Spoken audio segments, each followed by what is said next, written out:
السلام علیکم ورحمۃ اللہ وبرکاتہ۔ سیدنا بلال رضی اللہ تعالیٰ عنہ فرماتے ہیں کہ میں نے سیدہ خدیجہ الکبریٰ رضی اللہ تعالیٰ عنہ کا نام اس وقت سنا کہ جب میری عمر 5 سال تھی۔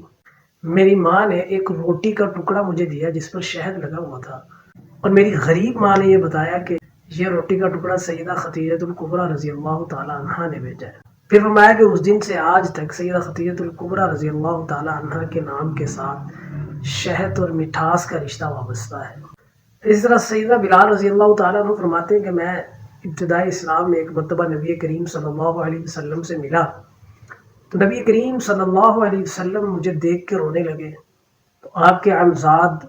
سیدنا علی مرتضیٰ رضی اللہ تعالیٰ عنہ ساتھ بیٹھے ہوئے تھے۔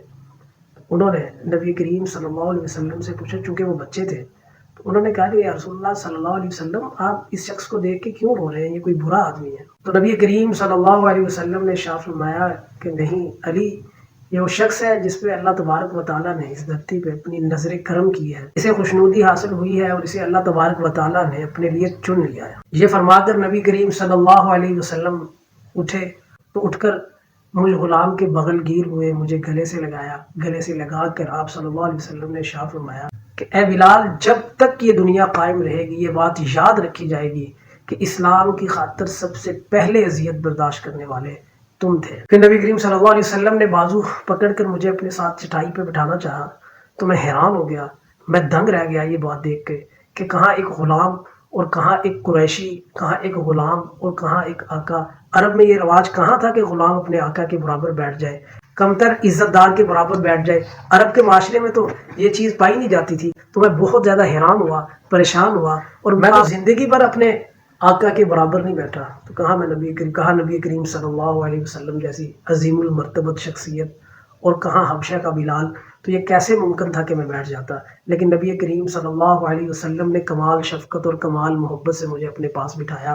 اور آپ صلی اللہ علیہ وسلم کے پاس کھجوریں پڑی تھیں تو نبی کریم صلی اللہ علیہ وسلم ان کھجوروں کو دباتے، ان کی نرمی چیک کرتے، اور وہ جو کھجور نرم ہوتی، جو اچھی حالت میں ہوتی، وہ آپ صلی اللہ علیہ وسلم مجھے عنایت کرتے کھانے کے لیے، اور خود جیسی بھی ہاتھ آ جاتی ویسی آپ صلی اللہ علیہ وسلم نوش فرما لیتے۔ تو یہ میرے اور آپ کے پاک پیغمبر صلی اللہ علیہ وسلم کا اپنے ماتحتوں سے، اپنے دوستوں کے ساتھ یہ رویہ تھا۔ آج ہم دیکھیں کہ ہماری مذہبی تنظیمیں ہیں، مدارس ہیں، مساجد ہیں، اور ہماری سیاسی تنظیمیں ہیں، اور وہ سارا کچھ ہے، اور ہم میں سے ہر ایک جو ہے وہ اسلام کے نفاذ کا نعرہ بھی لگا رہا ہے۔ تو ہمیں دیکھنا چاہیے کہ ہم میں سے کتنے لوگ ہیں